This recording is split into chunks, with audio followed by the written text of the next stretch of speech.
everyone. Good evening and welcome to another episode of the Racing Line podcast. Yes, it's been a busy week. We've just spoken about the MotoGP race that took place at Misano, and now Which we're will be going to coming be out after this pod. correct. Yeah, so We'll be coming out after this pod, but now we're going to be talking about the big race of the weekend, the Formula One that took place at COTA, the Circuit of the Americas, with the championship going into the race between Hamilton and Verstappen at 6 points. Good evening, gents. And Harry, would you like to kick things off, mate? Yeah, well, what a race. I loved it. Firstly, the track. COTA is awesome for Formula One. I know there were issues in MotoGP with the bumps, but for Formula One, it's a spectacle. I love it. The vibe over the whole weekend was amazing. And I knew we'd be in for a good race after the opening lap. Lewis taking the lead on turn one, but the highlight for me was the McLaren boys and Carlos. The racing Carlos. between Carlos. The racing between the three of them was some of the best I've seen in a long time, probably topping the Checo and Hamilton one from the Turkish Grand Prix. They were clean, but going for it. I think the lead changed 3 or 4 times throughout that whole sequence. And, Norris was in front at one point. Carlos was in front. Daniel was in front. It was awesome. Then after the opening couple of laps, the race did set into a bit of a rhythm with Lewis and Max opening a gap on Checo. Then after about 10 or so laps, Red Bull made the decision to try and undercut Lewis and bring Max in for his first stop, which I thought was surprising considering Pirelli was saying all weekend that the mediums could go for 20 plus laps, but Max seemed to think that his mediums were going off pretty quickly. So, but it ended up being a stroke of genius. Red Bull were able to undercut the Merc quite significantly. Lewis stayed out for so long, it allowed Max to cut something like 3 or 4 seconds in 2 or 3 laps, which was rapid. I think Merc were hoping for the fact that Lewis's tyres would see him come good towards the back end of the race, which we kind of saw, but it didn't really pan out the way they thought it would. A little further back, Leclerc was in no man's land, wasn't making any progress on Checo, but was pulling away from DR and Carlos. For me, Charles had one of those really good, boring professional races, and he said so himself after the race. Daniel and Carlos were having a great battle throughout the entire race, and the fact that the Ferrari seemed to have more pace around this circuit and that Daniel kept Carlos at bay the entire race shows to me that Daniel is getting on top of this car and beginning to perform better than Lando. And I think at some points throughout the race, he was going through tyre preservation. He'd be 2 seconds in front of Carlos, and then all of a sudden, Carlos would be within DRS, and then he'd pull away again. It was just back and forth, and the two did touch towards the back end of the race, but it was just a racing incident, and luckily the FIA felt the same. Further back, I think Yuki showed some more form this weekend, and again, he was keeping Bottas behind him. Last week, it was Hamilton. I think he's coming into his own in the car. He's not quite where Pierre is at this point, but he's looking better. And speaking of VB, he's just having these off weekends randomly. One weekend he's winning. Next weekend he's struggling to get through the pack. It seems to me like I think that car is not made to follow. Yeah, it's not made. It's great when it's up the top, when it's up front, but when it's coming through the pack, it does struggle, and we've seen that with Lewis as well throughout the year. One of my favorite parts of the race was Kimi and Nando going for it for 12th position. You got 3 world championships between the two. Nando, for me, I'm loving having this guy back in the sport. His racecraft is just awesome, and he seems to have some peace around the fact that he won't be challenging for world titles anymore, and he's just having fun. I think he's just loving that midfield scrap. Like that actually is a lot of fun. Yeah, 100%. And Kimi gave as good as he got. I think, Kimi did go off at the end of the race. Obviously, he's not in the same sort of form that Nando's in, but it was good to see. It felt like we were back in 2005. And the end of the race was great. Lewis and Max, going for it. Lewis was getting within DRS, then Max pushing, taking Lewis out of DRS. I think Max drove perfectly in this race, deserved the win, had pole, got the win. And I think Red Bull's strategy this weekend is what won it for him, to be honest. You know, his driving was phenomenal, but the strategy on that pit wall was just second to none. Ballsy. Yeah, Risk it definitely. for the biscuit. And I think that's how you win world championships, to be honest. I really think this is the first race that we've had where Checo being brought into the whole race strategy really did help Red Bull this year. This week, sorry. We haven't seen that before this year because he's never actually been close enough. But getting him to sort of make Mercedes have to bring Hamilton in fear of getting behind the second Red Bull was something that has never happened this year, but also shows that just because Red Bull haven't been at the front for the last couple of years doesn't mean that like they're not a world-class strategic team. Where we saw McLaren have the problems a couple of weeks ago, this is a team ready to lay down. I loved it. Yeah, I thought it was great. It'll be interesting to see the remaining 5 races and to see where these cars are at in terms. You know, Mexico's totally different. You know, it's got the really quick Monza-esque layout, but also with the back stadium section is really tight and slow. And I think it's going to be. And then you got Interlagos, which who knows who's the better car there. So I think this battle is going to go all the way to the end. I loved what you said as well about the track because really it is a fantastic Formula One track. Even just from watching it, like it's very Spa-esque in terms of its undulation, but more than the track, I feel like there was a real energy this weekend in the crowd, like massive crowds, and that grandstand is nice and steep, but 400K. Even just what you're saying about DR coming into his own this week, and I feel like he was riding a real wave because he loves Texas. You saw him in the Longhorns singlet, and then had taken Dale Earnhardt's his Wrangler NASCAR down a stock car for a spin. Like I think he was really vibing this week, and I don't know if that helped him in the race, but I feel like those feel good vibes. He's a feel good vibe kind of guy, and that probably did lend itself quite a bit. If you look at his results since the summer break, he's outperformed Lando. I think there's only 2 or 3 drivers that have scored more points than DR. I feel like my initial hatred on Anthony's power rankings is really starting to show dividends now, don't you? In terms of where DR was put.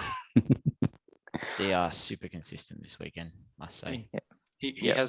He really has turned it on. I think what we were talking about earlier with the whole atmosphere of the event.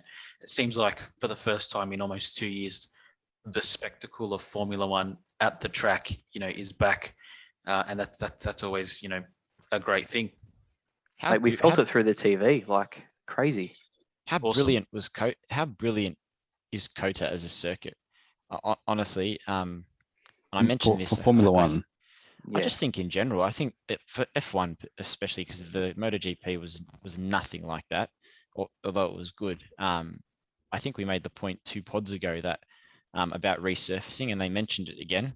If MotoGP goes to COTA next year, but the track will need to be resurfaced. So assuming F1 is back there in 2022, it just adds another layer of this spectacle that you're talking about, the resurfaced track. I mean, that track is brilliant. I had never actually paid attention to how steep the hill towards the first corner is before. We raced that track in our game. I know, but I just 2 years. I don't think I've ever really just seen like proper visuals of it, and the shots were amazing. But what you're saying, Harry, that the actual spectacle, whenever Verstappen came out of the pits ahead of Hamilton, you could hear the crowd losing it through the TV. I was taken aback by that, and I just wanted to ask because obviously I haven't been paying attention to the F1 for a while, but there was that stand right in the center of the circuit, way above the track. Is that new? Because that was unbelievable. Just the shots coming from that, just incredible. So something that I paid attention to. I really feel like really that they shot the fan, like the way they shot the race with the fans sort of in the frame as well was I think lent to that, because it was you definitely could tell the difference in terms of actually showing how many fans were there, and I loved it. It felt like Xanthorpe. Yeah, it really did. Earlier in the year. Except it was way less Dutch. But that was still very Max-esque though. There was still a lot of Pro Max. you know, I think DR was the main spectacle. They love him over there. Well, he I loves think- it I over there as well. I think Drive to Survive put him on the map over there big Mm. time. He's on all the podcasts over there. Like he's just But you love DRA. mate, I You'd do love probably- DR. You'd probably argue that the orange at Zandvoort was for the papaya of the McLaren, not for Max. I think Lando was arguing that, wasn't he? Harry's been You on the love it. DR train for as long as I've known him, though. Like Yeah. hard. And what's there not to love about DR? And we're talking about him performing at McLaren, but it's like we're forgetting that he was brought in there to perform for McLaren. It's just been a bit of a slow start. Mm. But if he can find some form, and McLaren's next year car is decent, I mean, watch out. Maybe not a championship, but definitely a couple more race wins, I reckon. I think as this season goes on, we might see how it turns out. If he gets the momentum over Lando, he might even have a bit more say in the direction that development goes, and that would suit him probably well. I think. Are we moving into the to the surprises and that at this stage? Yeah, H? sorry about Yeah, that. yeah, Well, yeah. I think that's actually a good segue because Mhm. I think obviously we're talking about McLaren, but I think for me personally, the biggest surprise of this race was actually how much Ferrari has come on in the last couple of races. I think if I'm being objective about it, I think that performance-wise, they're definitely ahead of a McLaren at this stage. And if we're kind of projecting towards the next few races, we've obviously got Interlagos, we've got Abu Dhabi. I think that they probably should have the legs to get third in the championship. You know, it pains me to say it. Saudi Arabia is a bit of an unknown, and Losail might actually suit the McLaren because it's such a straight break kind of track. But I think on a whole, it wouldn't surprise me if Ferrari take the lead. So that was probably the biggest surprise. I think we're also, as we spoke about before, seeing the very best out of Charles Leclerc in the last couple of races. I mean, he's become, just a surgeon. He's really just getting the maximum out of the car.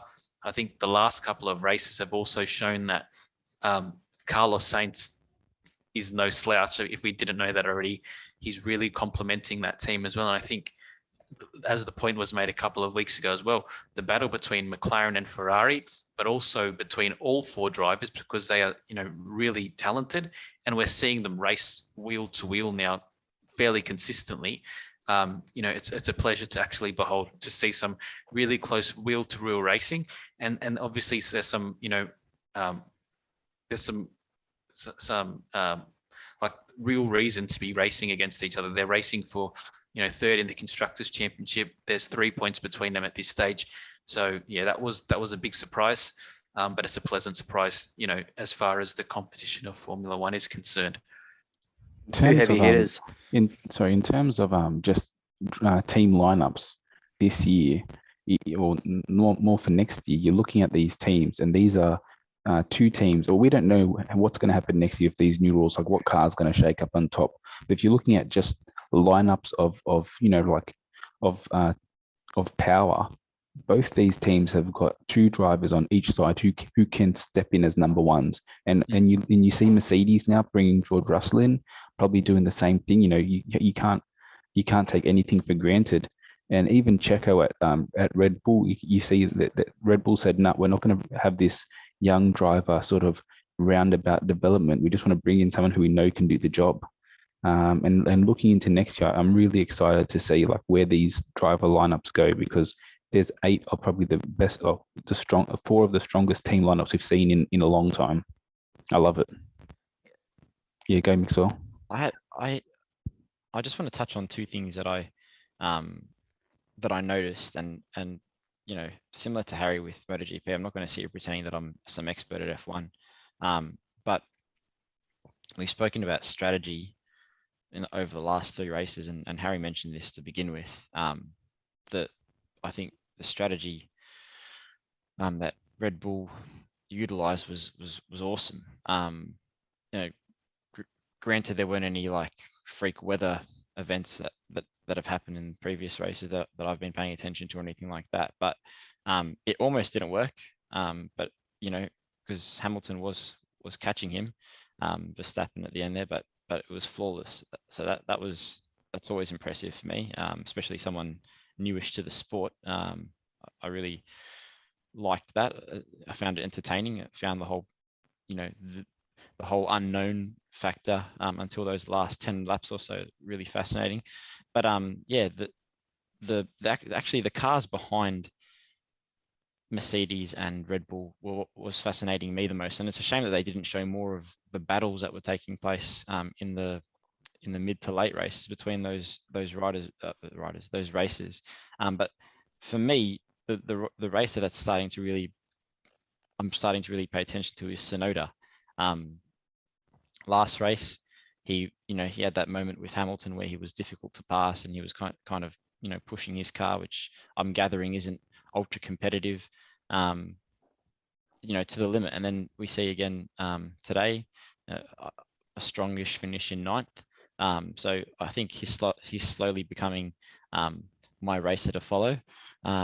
But I think it's quite fascinating what you guys are saying, to see Ferrari and McLaren historically, juggernauts of F1 now really starting to be really consistent, and you see McLaren, with the pace that they have in their car down straights and things like that. I think, like Harry said, given that there's big changes coming next year, it could really be interesting to see what happens in 2022. And I'm really excited to get to be more involved in it moving, more involved with F1 moving forward, and see what happens. I think it's it's going to be interesting.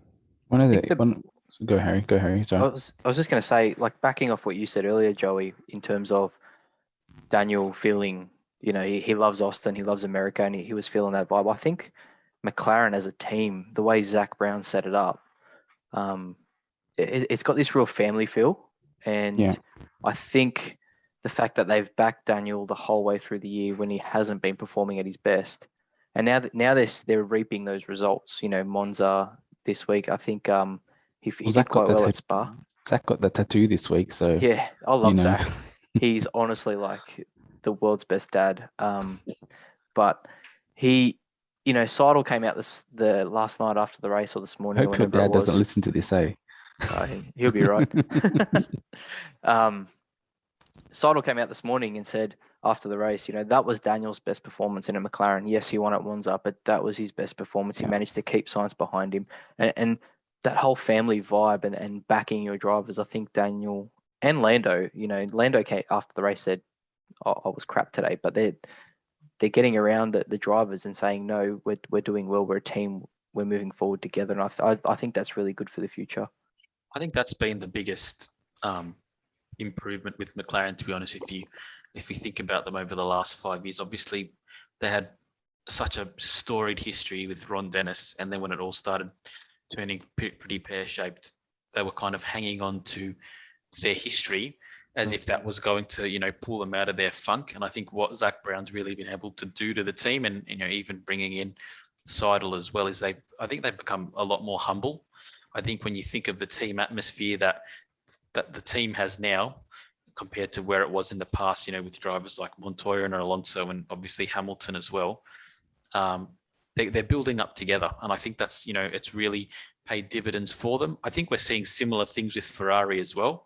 At this stage, obviously, they've had a shocking year, and they've kind of had to, obviously become a little bit more humble. And I think we're seeing the same kind of dynamic with Leclerc and Sainz, where these teams now are using those two drivers to obviously get to a position where they can be competitive. Now, obviously, as they become more competitive, it's going to be more difficult to foster and continue that relationship. But it's really, I think Zach Brown has done a great job in actually building the chemistry of that team. And even with things like, bringing the Earnhardt car for Daniel to race, as part of his promise. I mean, the point was made that he could have just as easily rented out a track in England on a miserable day and said, "Here, you can drive it here."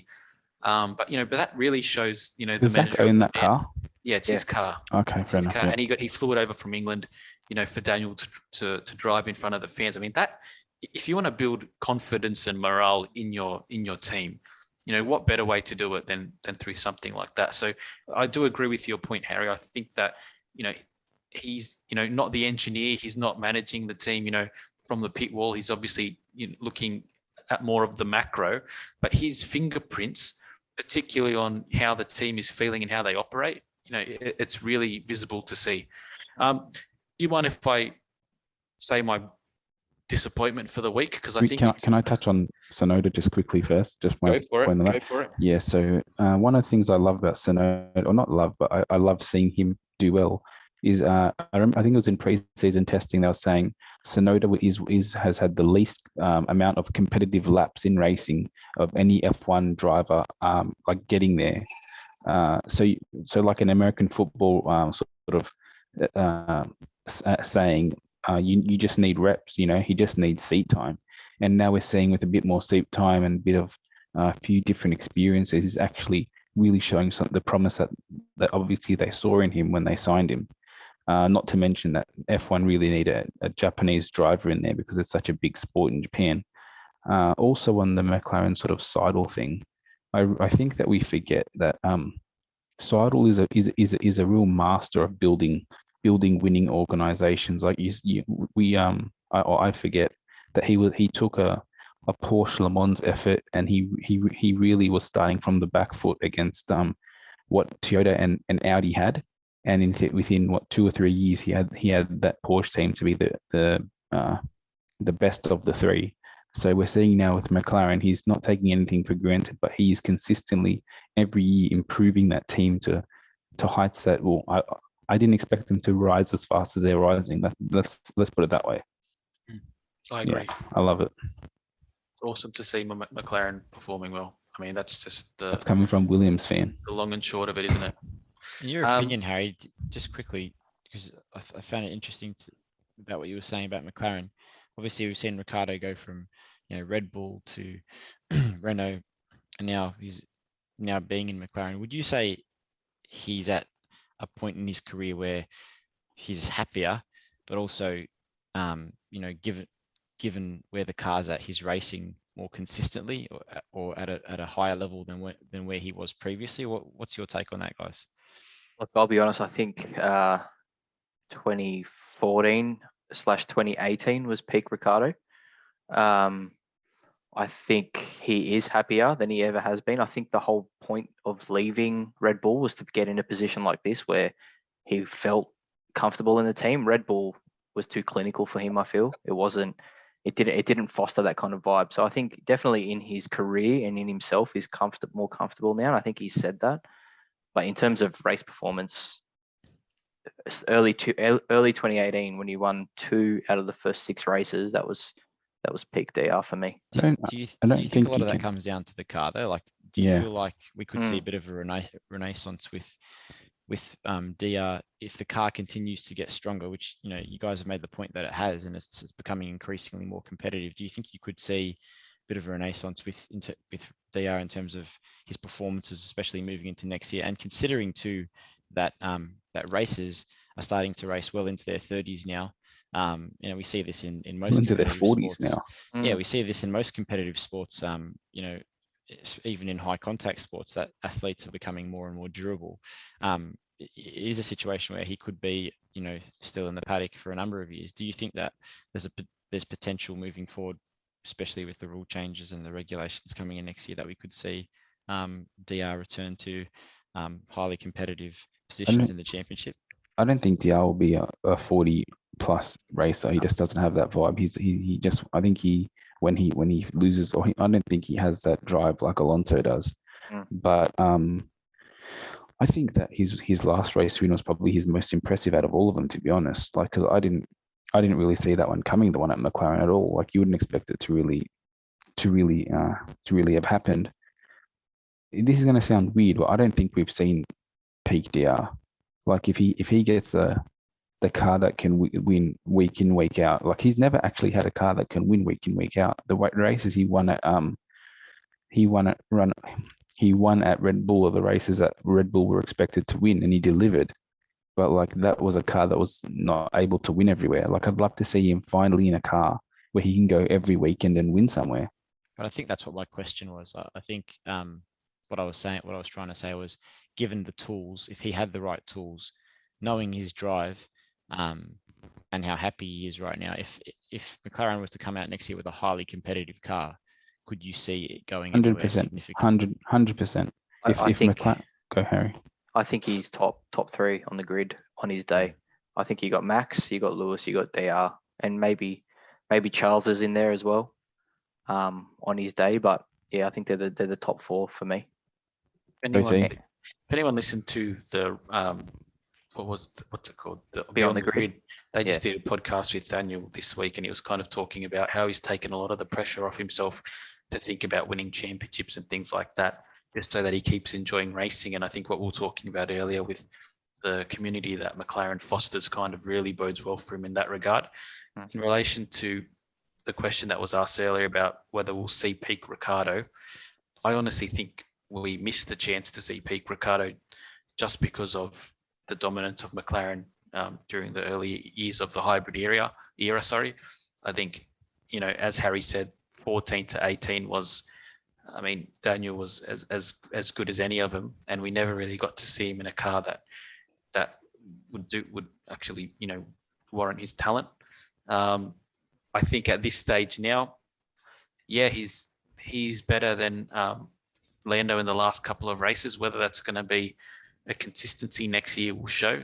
Next year we'll obviously be able to tell, but I think that he's slightly on the decline, not in relation to being nothing, but I think he's kind of slightly past his use by date. There's some young fast drivers that I think just have a little bit more that they want to prove, which might give him an edge, if that makes sense. But again, I think next year will be. I don't think so. I think next year will be a really telling year because the cars are obviously simplified. Hopefully, it makes the grid a little bit closer together, and then we can actually see the talent of the man. We're talking about him being better than Norris after these last few races, but I don't know. The whole year tells a slightly different story. We'll just have to wait and see. I hope not. I'm going to say this. To be a world champion, not to be a good racer, to be a world champion, you need to have some mongrel in you. Like, you really do need to have that fighter. And I honestly see it. I see DR has that fighter because he doesn't want to lose any positions. Like, he doesn't give up positions easily, no matter where he's running. And you can say that about no racer wants to give up positions, but you can physically see it in the way he races. So give him the right car, and I think he'll do wonders. I'm not saying he's better than. He's definitely going to beat Max, and he's definitely going to beat Lewis. But to put him really under anyone else, I can't. They're the only two I can see a good argument for. Yep, I'm the same. And that's not. Maybe that's Aussie bias, but I don't think he's given. I don't. Mate, someone on this pod has to defend the Aussie riders and drivers because you guys. I love Daniel Ricciardo. I love McLaren as well. I've never not liked DR, but your obsession with Miller is, in my opinion, unwarranted. So, for the other podcast, shut up. DR's up here and Miller's over here. It's not even close. You've slammed Miller and DR and Gardner tonight, mate. I've never slammed DR. Actually, no, you haven't, Anthas. All right, so Anth doesn't know what he's talking about. No, he doesn't. What are you talking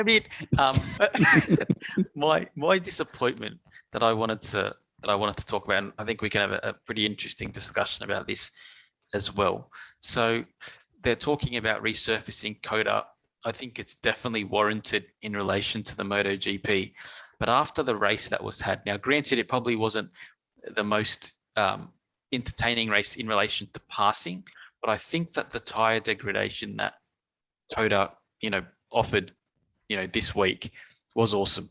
If we look at the delta between, or the times between a fresh tyre and a tyre that was even 10 laps old, it made the undercut so dramatic. And I'm worried that if we, resurface the track because it gets a little bit rough, we're always going to be hindering the ability for these dramatic undercuts to actually take place in racing. I made the point a couple of weeks ago that if we manicure these tracks too much, we lose their the difficulty or the interest of the track. And I'm worried that if every time a track gets a little bit too rough for a Formula One race, we just resurface it, we're actually losing some of that spice that actually makes the race as entertaining as it was this week. I think the best example of what you're talking about is going to tracks like Imola, because that's really not a sanitary track, but that is one of the best, like one of the best new additions. It's not going to be there next year. Yeah, but in terms of, is it? It's on the calendar. I love how we've gone back to Imola, because that's sort of a bit of an unsanitary track. But I think the easiest thing is MotoGP don't need to race at Coda. I feel like it's a better race if they go back to Laguna Seca. I feel like the argument, I feel like MotoGP bikes don't need to race at the same tracks that F1 cars race at. Like you even see with Silverstone, in terms of a motorbike spectacle, it's not that great of a race to watch. I think Like, but keeping it on F1, what do you guys think about the whole but that's my whole point. Like, don't resurface it for MotoGP. MotoGP should just go to tracks that really suit their bikes better and have better spectacle. Laguna Seca in America, take them to Donington in the US, in England, and sort of get back to having different tracks for different categories. Look, I think the reason why MotoGP are pushing to resurface isn't so much because of it is more to do with the fact that it's actually becoming dangerous for the bike. It's not so much that they just want to resurface to have something an influence on tire wear. That was the actual structural toll it's taking on the suspension of the bikes, plus the ripple. They mentioned that the ripple strips in some parts of the track were too high, and obviously on a bike that's going to factor into the lean angle. When the bike's coming on a certain lean angle, they were saying if the ripple strip was too high, you start to get bikes coming off at places they're not meant to come off at really high speed. So. Apparently, I heard this week, this problem is going to happen on every track that F1 cars race on, because there's so much torque generated from their rear tires that they literally can shift the tarmac. So you just get that happening a few too many times in one spot, and you're going to come up with the same problem. But even in the F1, I mean, was it Gasly who had to retire from curb damage or something like that? So but don't go on the curbs. Yeah, and I'm with Anthony. Like, I think resurfacing takes out all that jeopardy of two-stop strategies, takes out the tire wear. Like, how often do we see these days that Formula One's a one-stop race, and unless you stuff up the pit stop, nothing happens, nothing changes. Whereas this, we had the undercut, we had slow pit stops, like we had the whole lot. And we're not just talking about like a 2-second undercut. It was a 6-second undercut, which is insane. And that's how racing should be. I mean, he came in on lap 10, which was bizarrely early, but by the time you get back, it's a 6-second undercut. That is what makes racing so good. If we're talking about coming in a lap before and getting just a 1-lap undercut because they're able to push 100% the whole time, or there's really no character to the track. I mean, and I understand the argument for MotoGP. I think that it's completely valid, but the point I was trying to make is it would be a shame for the F1 race next year if we lost. Like, this race was awesome and it didn't have that much overtaking. Why would we want to lose that? Can I say, Abu Dhabi, nicely laid surface, boring race. Nothing happens. This one, surface is all over the shop, tire wear is quite heavy. Awesome race. Like that's what I'm comparing it to. Abu Dhabi is horrible. Character. You're making a really good point about again. I think the only reason why I even mentioned resurfacing was because of safety, and how seriously MotoGP takes rider safety, given and they should. Yeah, exactly. Given the nature of the accidents and the potential deaths that the deaths that we've actually seen in the last decade. It makes complete sense. But yeah, for sure, you don't want to see fabled tracks and really popular tracks losing that character. It was a real shame that we didn't see Spa this year, because I don't think I've ever watched a race at Spa in the F1. I was really excited for that, and that's a track that is full of character. So you don't want to see those tracks lessened in any way. I want to say this just quickly, just to end this.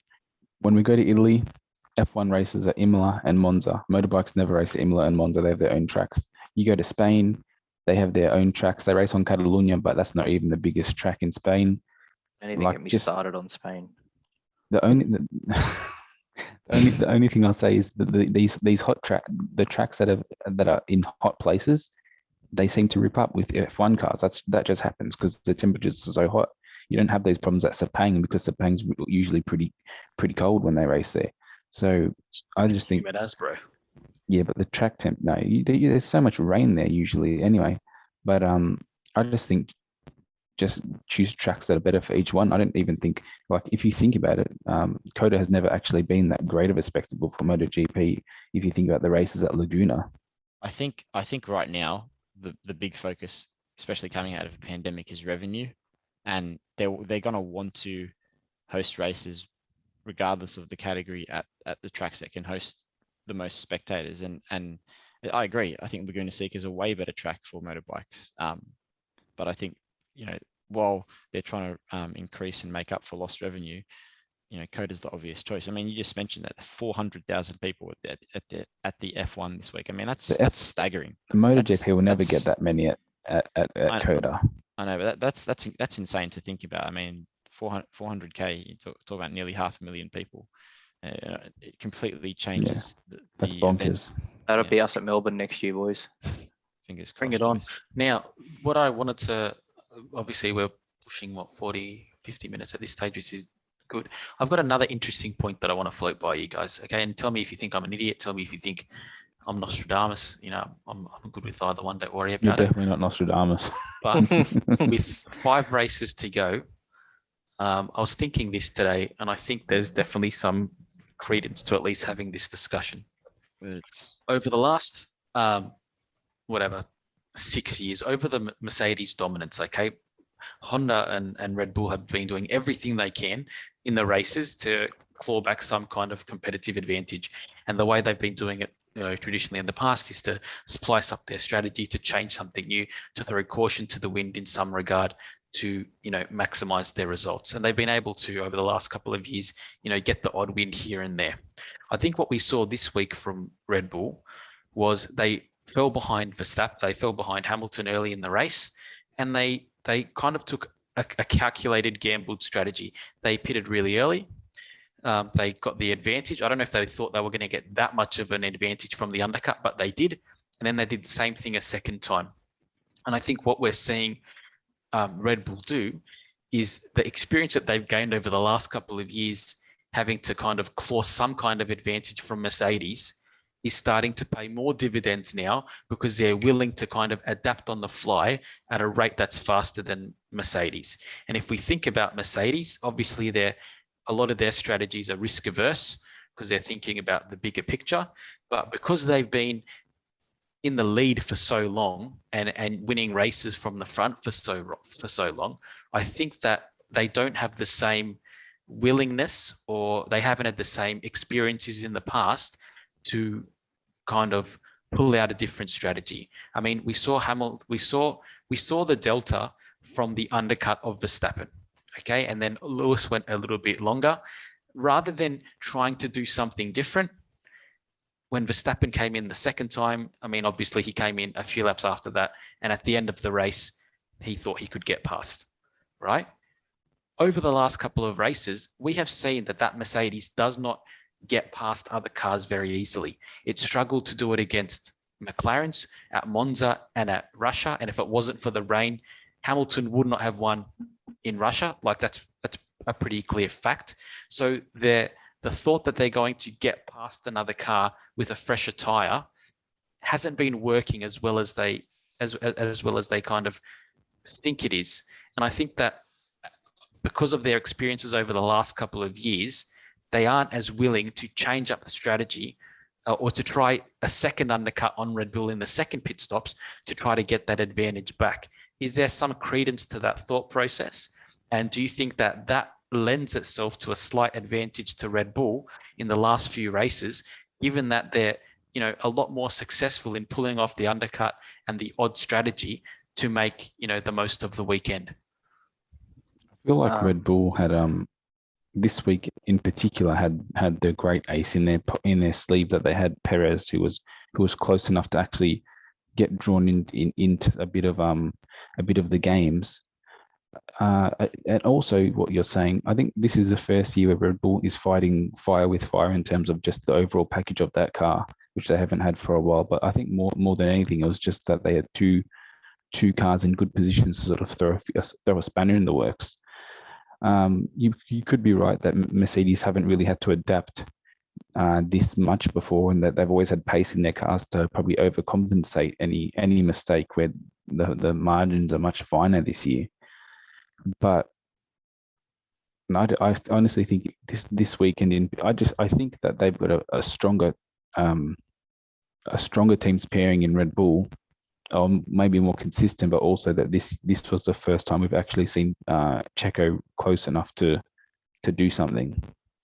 By the second pit stop, Checo was nowhere in the picture. So, like, I'm thinking, if I'm Mercedes, hear me out, if I'm Mercedes and I see that I lose 6 seconds from a leading position after the first pit stop, right? They can tell how much time they're losing, obviously, as Verstappen is catching up to them. Why not change to a softer tyre, run a shorter second stint, and then try to undercut Red Bull the second time? I mean, their second stint with Hamilton was really short because they were scared of Perez undercutting them because he actually pitted before them. Yeah, I think that was the biggest thing. They didn't have Bottas to play their games with Red Bull. I definitely agree with you. Red Bull has had to throw more caution to the wind in the past, and they're probably more match fit when it comes to that kind of thing. But if Bottas was fourth, 5 seconds behind Perez, I don't know if Red Bull would have played those cards. That's fair. I just thought that was an interesting because I think we've seen over the last couple of years, obviously, Red Bull are a lot more willing to try something different. Now, obviously, it does make it easy with Bottas, but even with obviously how they reacted to Hamilton, I thought maybe that was just, I think the match fit point that you make is interesting, Harry. How many races left? Five races to go, and that kind of leads us into just a bit of a.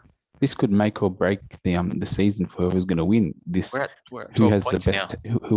Who has the best teammate in terms of just helping out some strategy? Imagine how big it would be if one of these teams gets their second car in between them and the title hunter. Yeah, come on. That's the point I was going to make next. So obviously we've got 5 races to go. How do we feel like? Well, what do you feel the rest of the season holds, Harry? What's your premonition of kind of the last couple of races? Well, we know Red Bull's historically been strong at Mexico. 2018, I think it was, Max and Daniel locked out the front row. I think Mercedes would be quite strong. They are strong in a straight line, and Mexico does have those, those kind of straights where that Mercedes will be coming into its own. And I honestly think the McLaren, they're not great in the medium speed corners, but I think that long straight, the pit straight, is going to come in for them. But I think I had Hamilton winning, but after this weekend, I can see Max holding out. The reliability of the Mercedes is a worry. Bottas has taken about 73 engines this year. And they're saying, I'm hearing that Lewis is going to have to take another one as well. So I think if Mercedes don't fix their reliability, then Red Bull's going to walk away with it from here on in. I think if Verstappen is able to win the next race, and if Perez is able to come second, that could be pretty telling for the championship. I also obviously they talk about the Honda being a particularly good engine at altitude, which is what gives Red Bull a lot of its advantage. I wouldn't be surprised to see Pierre Gasly also playing, I don't know, some kind of a role if they can qualify that car well. At the very least, he might take Bottas out of the equation in relation to being in front of him and kind of getting him out of the pit strategy game. So the next race is pretty telling. I'll give you a quick number crunch. This might be interesting for you. Yeah. Yep. So if Red Bull win 2 more races this year out of the 5, even if Hamilton gets fastest laps in every race going, and the wins, If he Any gets other if Hamilton gets 3 wins and 5 fastest laps, and Verstappen only gets 2 more wins, Verstappen wins the championship by 2 points. Excuse the ignorance, but So- the fastest laps contribute to 1 point championship. these days, yeah. 1 point, yeah. There you go. But you I have to think- finish inside the top 10 to So get that point. thinking about that, I'm going to say this right now: if Checo is running fast at Mexico, he's not winning he's not winning the race, and they'd be stupid to let him. I do think that the next 2 tracks will be the best chances for Red Bull to get their wins. But I mean, anything can happen. That's the crazy thing in this sport. But you can definitely imagine if that Red Bull have been crunching these numbers as well, and the second that they know this is right, they're going to let Lewis win those. If they can get the 2 next wins, they will let Lewis win those races by 3 minutes. They will not even care. They'll put him in a pocket of air and not let anyone mess up their chances.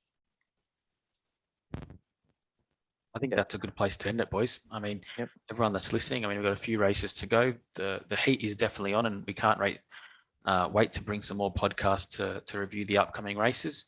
Thanks again for listening. Please like and subscribe on all our socials and on YouTube.